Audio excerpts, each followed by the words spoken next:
अजून काही मुद्दे किंवा काही मला अजून थोडे प्रूफ पाहिजे.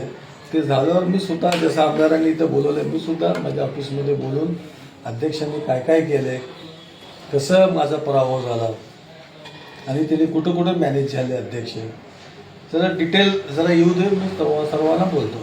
हा झाला इलेक्शनचा मुद्दा. तर पक्षीय राजकारणामध्ये चेतन नरोटे हे अध्यक्षपदाला योग्य नाही किंवा त्यांच्या कामाची पद्धत योग्य नाही असं तुम्हाला वाटतं? तुम्ही त्यांच्या मताशी सहमत आहात? नाही सर, ह्यांनी जे बोलले सर्वातर्फेच बोललेले, व्यक्तिगत त्यांच्यासाठी नाही, सर्वांचे जे मत आहे ते आमदार साहेब इथं मांडलेले आहे. तुमचं काय मत आहे? माझं मत असं आहे की साहेब आणि ताई सर्व अध्यक्षालाच द्यायला लागेल.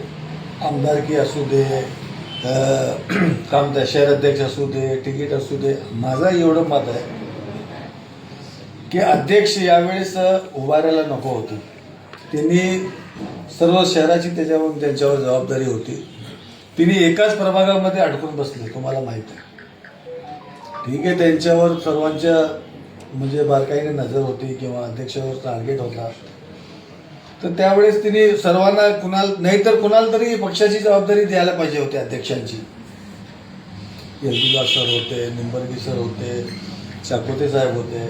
तरी तुम्ही बघा, मी माझ्या वार्डात बघतो कसं आहे, अध्यक्षपद काँग्रेस कमिटी वाऱ्यावर सोडून फक्त प्रभाग 15 हा टार्गेट पुढं सर्व जी परिस्थिती झाली या सर्वांचं कारणीभूत अध्यक्ष.